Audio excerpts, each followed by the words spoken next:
Survey of ইন্ডিয়াৰ পৰা আমি map আনিলো মেপতো দেখা গ'ল যে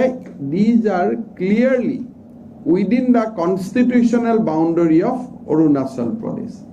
অৰ্থাৎ একদম অৰুণাচলৰ ভিতৰত আছে অসমৰ ভৌগোলিক সীমাৰ ভিতৰত ই নপৰে সাংবিধানিক ভৌগোলিক ঐতিহাসিক কোনো এটা সীমাতে নপৰে কিয় কাজিয়া কৰি আছিল nobody knows তেতিয়া কালি আমি ডিসিশন ললো যে এই 28 খন গাঁৱৰ ওপৰত আমাৰ কোনো ক্লেইম নাই we have this is within the Arunachal আৰু আমি 6 খন গাঁৱৰ নামে উলাব নোৱাৰিলো অসমৰ ফালৰ পৰা আমিয়ে কেছ দিছো ভাৰত চৰকাৰক তাৰপিছত লোকেল কমিশনো হৈছে সুপ্ৰিম কোৰ্ট এপইন্টেড কমিশনো আহিছে কিন্তু 6 খন গাঁৱৰ অসমত কোনেও নামে উলিয়াব নোৱাৰিলে আমি 3 মাহ চেষ্টা কৰিলো যে এই 6 খন গাঁও আছে নেকি বা এইখন 6 খন গাঁৱৰ কিবা অসমীয়া নাম আছে নেকি অৰুণাচলত নামটো বেলেগ অসমত নামটো বেলেগ আমি 6 খন গাঁৱৰ কোনো লোকেশনে উলিয়াব নোৱাৰিলো আৰু পুৰণা কাগজ এখন আমি পালো 2010 চনতে অৰুণাচলে আমাক লিখি থৈ দিছে যে এই 3খন গাঁও আমাক নালাগে উই ৰংলি ক্লেইম এতিয়া আপোনালোকে চাওক যে জিমান ৰেকৰ্ডত আমাৰ কাজিয়াটো চলি আছিলে ফৰ 123 ভিলেজ কিন্তু এবাৰ সিটিং কৰাৰ লগে লগে ইট হেজ ৰিডিউসড টু 86 ভিলেজ নাও we have restricted the dispute to 86 village আৰু মোৰ জিমান দূৰ বিশ্বাস হয় যে আমাৰ ৰিজনাল কমিটিজ যত একোজন কেবিনেট মিনিষ্ট্ৰীয়ে মিনিষ্টাৰে দুইখন চৰকাৰৰ হৈ হেড কৰিছে অসমৰ এজন অৰুণাচলৰ এজন ফিল্ডত গলে আমি আৰু 20-25 খন ভিলেজ পাই যাম যে যত আমাৰ কোনো কাজিয়া পেছাল নাই ৰাইজে নিজে সেটেল কৰি লৈছে কোনফালে ক'ত কি আছে গতিকে মই ভাবো যে আমি এটা বহুত ডাঙৰ ভুল কৰি আছিলো last 15 ইয়াৰ্ছত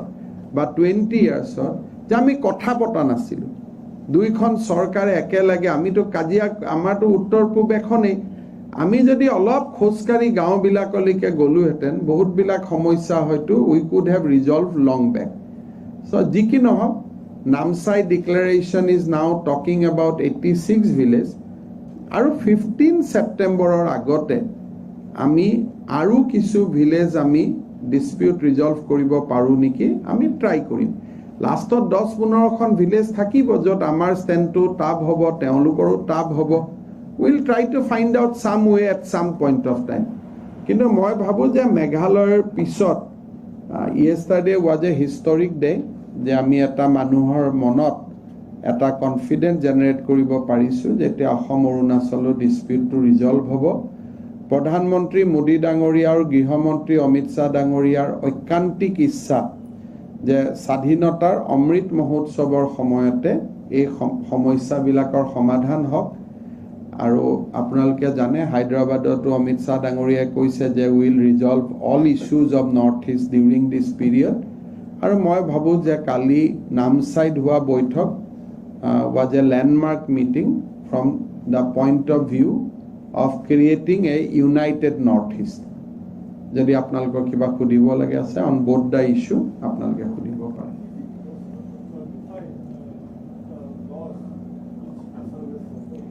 this loss will getting quantified by 15 September because all the department will start preparing plan and estimate for renovation when all the estimates will be before us then we will be able to quantify and we will rebuild also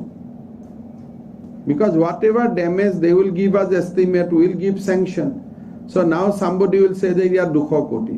but ami khudha nai ja per kilometer kiman dhorisa kiman to jagat dhorisa bhangisa to 100 meter tumi gute mothauri to dhorisa niki so all these technical discussion will start from first week of August so by 30th September we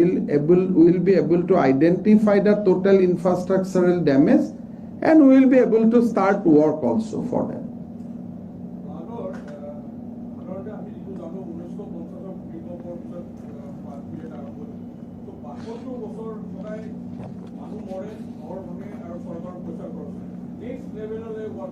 There, as of now,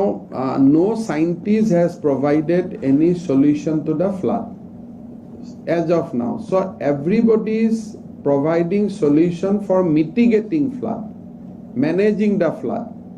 কিন্তু ইৰাডিকেশ্যন of flood যে বানপানী নোহোৱা কৰি দিম সেই সলিউশনটো এতিয়ালৈকে কাৰোৰ পৰা কোনো টেকনলজি কোনো পৰামৰ্শ কোনো ডিসকাশনৰ পেপাৰ সেমিনাৰ পেপাৰ আজিলৈকে চৰকাৰে একো পাব সক্ষম হোৱা নাই যি পৰামৰ্শ আহিছে যে আগতে মাটি দি কৰিছিল মথাউৰি এবাৰ জিঅ' বেগেদি কৰক এবাৰ জিঅ' নেটেদি কৰক আপোনালোকে বৰ্ডাৰৰ স্পাৰ বনাওক So all these suggestions are towards mitigating the effect of flood or managing the flood. Floodor ভয়াবহতা কমোৱাৰ ওপৰত পৰামৰ্শ আহিছে কিন্তু ফ্লাডটো নোহোৱা কৰি দিম হেনেকুৱা পৰামৰ্শ কোনেও এতিয়ালৈকে কোনো মহলৰ পৰা চৰকাৰৰ ওচৰত অহা নাই আৰু গভৰ্ণমেণ্টেটো সদায় চেষ্টা কৰি থাকে আমি আইআইটিত গলে আমাৰ মন্ত্ৰী ডাঙৰীয়া ৰুৰকিত গৈছে মই গুৱাহাটী আইআইটিত যাওঁ গলেতো এইটোৱে খুদু যে কিবা পৰামৰ্শ আছে নেকি আপোনালোকে দিয়ক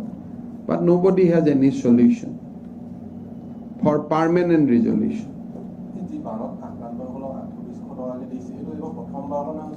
কোনটো ৩৮০০ টকাটো মেনুৱেলত আছে 2020 আমি বহুত চেষ্টা কৰোতে 2-3-5,000 ফ্যামিলিক আমি দিব পাৰিছিলো তাকো বহুত দিন পিছত এনেকে অৰ্গানাইজ ৱেত এইবাৰে প্ৰথম দিয়া হৈছে আগতে কোনোবাই যদি কোনোবা দিছে কিন্তু এনেকে ষ্টেট লেভেলত মনিটৰ কৰি একেলগে 1,80,000 ফ্যামিলিক দিয়া দিস ইজ এ হিষ্ট্ৰী দুইটাই হিষ্ট্ৰী ইউটেনসিল গ্ৰান্ট দিয়া আৰু কিতাপ দিয়া দুইটাই হিষ্ট্ৰী আৰু যদি হাউস ড্যামেজও 15 আগষ্টত আমি দি দিব পাৰো it will be another history কাৰণ এই মানুহবিলাকে কেতিয়াবা পইচা পালেও 2 বছৰ পিছত পায় 2.5 বছৰ পিছত পায় কিছুমানে পাহৰি যায় কিছুমানৰ পৰা কিছুমানে সহি মাৰি আনি বেলেগ একাউণ্টত পইচা সোমোৱাই দিয়ে কিজেটা পাহৰি যায় মানুহে so there were lot of things but এইবাৰ আমি we are trying to do it more organise ৱে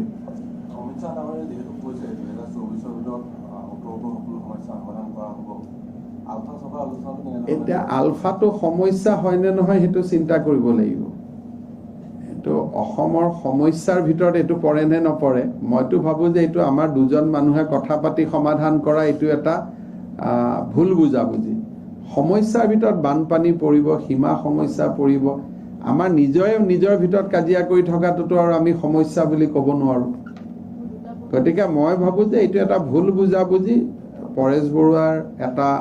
দৃষ্টিভংগী আছে অসমক লৈ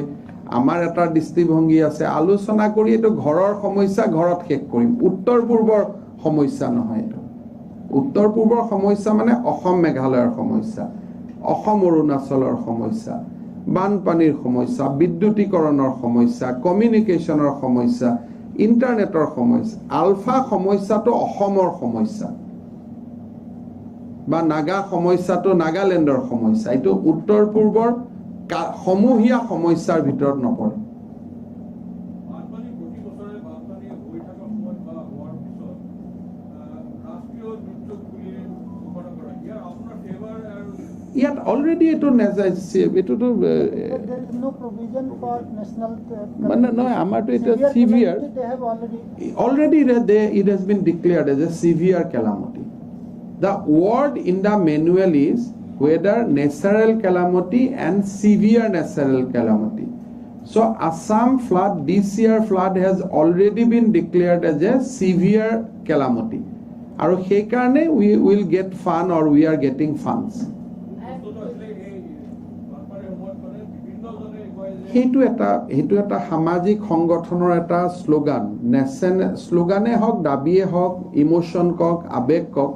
কিন্তু গভৰ্ণমেণ্টৰ মেনুৱেলত কোনো নেশ্যনেল সমস্যা বুলি ষ্টেটুটৰী কোনো সমস্যাৰ কথা লিখা নাই তাত আছে যে calamity of severe nature calamity of less nature এতিয়া এটা শব্দ আমি কলো যে এটা ৰাষ্ট্ৰীয় সমস্যা কক ৰাষ্ট্ৰীয় সমস্যা বুলি কলে পুঁজি নাহে পুঁজি আহিব যদি সিভিয়াৰ ক্যালামিটিজ বুলি কয় আমাক ধৰক ৰাষ্ট্ৰীয় সমস্যা বুলি কৈ দিলে কিন্তু যদি ফ্লাড নাহে পইচা নাহে মেনুৱেলত লিখা আছে যিখন এনডিএমএ এক্ট আছে মই আপোনাক ষ্টেটৰ কথা কৈছো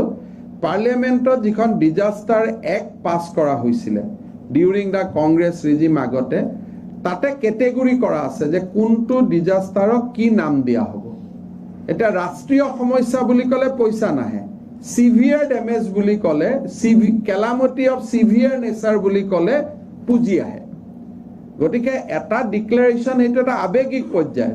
কিন্তু এজ এ চিফ মিনিষ্টাৰ মোক ডিক্লেৰেশ্যন লাগে যে কেলামিটি অফ সিভিয়াৰ নেচাৰ যাতে মই চৰকাৰৰ পৰা পইচা পাওঁ এটা সামাজিক নিয়মত সামাজিক সংগঠনসমূহে আন কিবা দাবী কৰিব that is on a more on a emotional sphere but legal and financial মেটাৰ্ছৰ ক্ষেত্ৰত মোক এটা ডিক্লেৰেশ্যনে লাগে যে this flood should be declared as a natural calamity of severe nature শব্দটো আমাক সেইটোহে লাগে তেতিয়া পুঁজি পাম কালি যদি কোনোবাই কৈ দিয়ে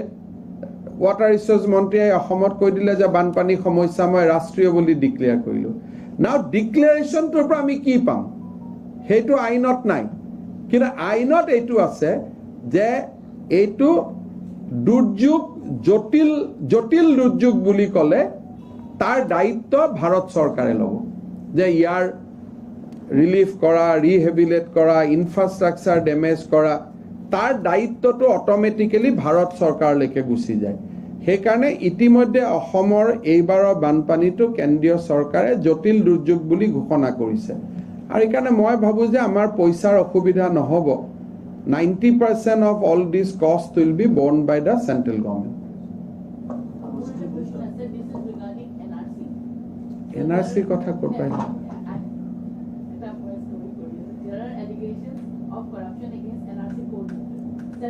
এইটো আফ্ৰিদা মই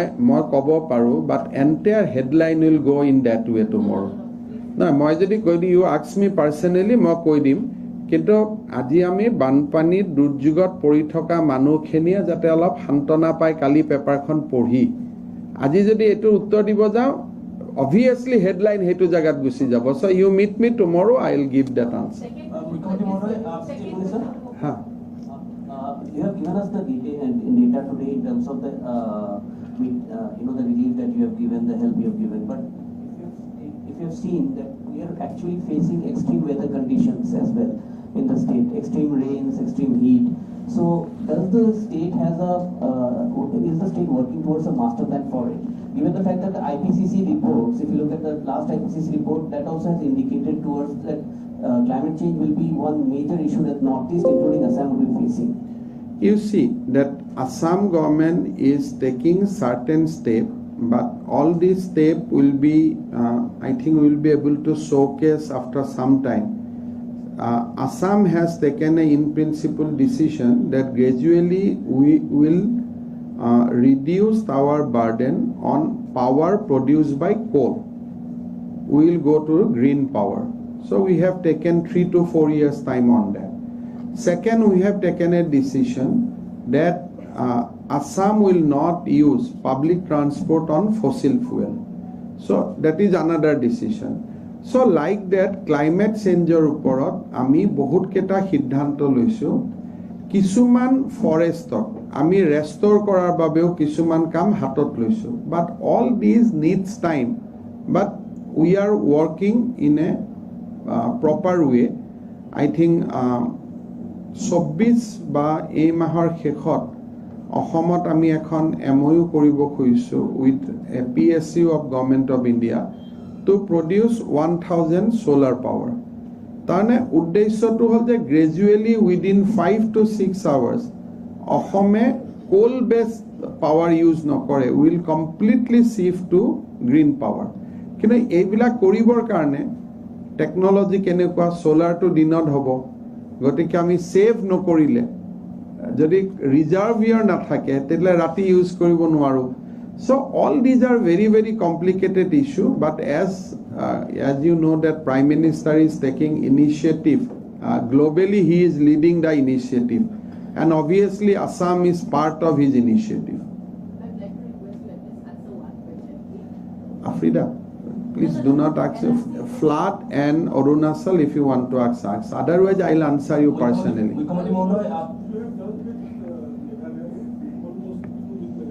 Another 6 point is there. We'll resume the dialogue again.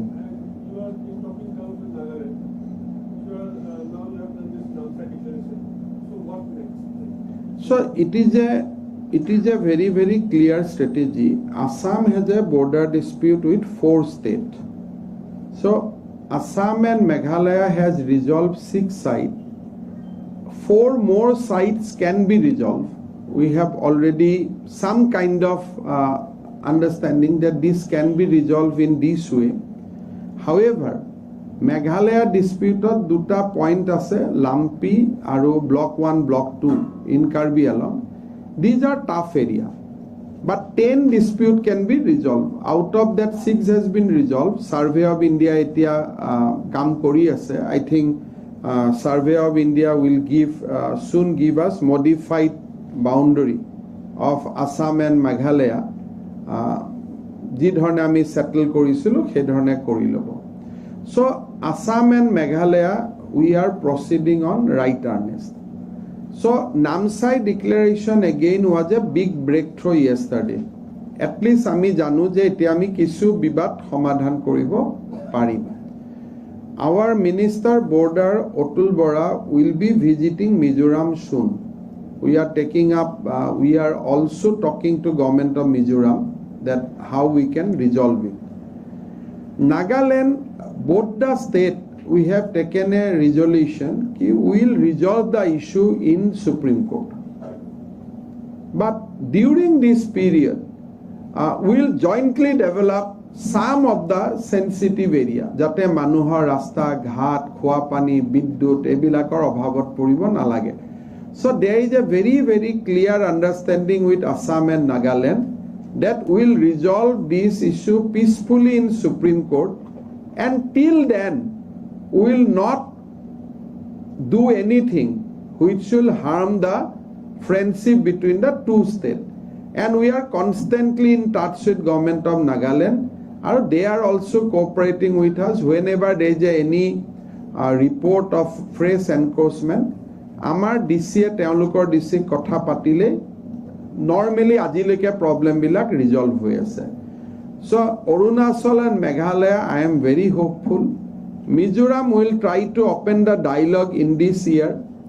And of course Nagaland, Assam, Nagaland, we have to resolve it in Supreme Court. But till then, we have to maintain the friendship, unity of age-old relationship of both the states.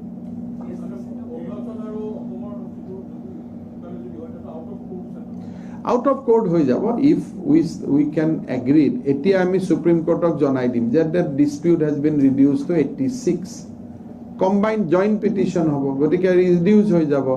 তাৰ পিছত আমি 40টা আমি নিজৰ কথা পাতি কৰিব পাৰিলো. আমি Supreme Courtক আৰু জনাই দিম যে আমি 40টাও কৰিলো. Then 20-25খন গাঁও থাকিব য'ত probably court has to give its verdict. Nagaland out of court আমি চেষ্টা কৰা নাই. It is not very easy. তেওঁলোকৰ 2খন আমি 12খন মিনিষ্ট্ৰিয়েল কমিটি কৰিছো. এওঁলোক এতিয়া ফিল্ডত যাব. 15 ছেপ্টেম্বৰৰ ভিতৰত আমি নেক্সট কিছু গাঁও আমি ৰিজলভ কৰিম. মুখ্যমন্ত্ৰী মহোদয়, বানত ক্ষতিগ্ৰস্ত বহু পৰিয়ালৰ গুৰুত্বপূৰ্ণ নথিপত্ৰ উটি গৈছে বানত, সেইখিনি ঘূৰাই পোৱাৰ ক্ষেত্ৰত কি ব্যৱস্থা লোৱা? আমি চৰকাৰৰ ফালৰ পৰা এটা অৰ্ডাৰ কৰিব খুজিছো যে ফ্লাডত যিসকলৰ মাৰ্কশ্বিট, ইঞ্চুৰেঞ্চ পলিচি এইবিলাক হেৰাই গৈছে তেখেতসকলে যাতে এই চৰকাৰী বিভাগসকলে যাতে তেওঁলোকক সহযোগিতা কৰে নথিপত্ৰবিলাক ঘূৰাই পোৱাৰ ক্ষেত্ৰত। আৰু এই ফ্লাডৰ সময়ত যিবিলাক সৰু সৰু লোন আছিল, micro' finance loan, self help loan, government of ইণ্ডিয়াই ফ্লাড উইথ চিভিয়াৰ নেচাৰ বুলি ডিক্লেয়াৰ কৰিলে 2 মাহৰ মৰেটৰিয়াম পায় as per the RBI norms. Now we are trying for that also because already Assam flood has been declared with a calamity of severe nature. So ইয়াৰ ফলত যিখিনি আমি সুবিধা পাব পাৰো যে 2 মাহৰ মৰেটৰিয়াম পাব পাৰো. So we are already working on those, and I am sure that we will be able to give all these positive results to the people soon. ঠিক আছে, thank you so much. আৰু আপোনালোক সকলোকে পুনৰবাৰ ধন্যবাদ জনাম.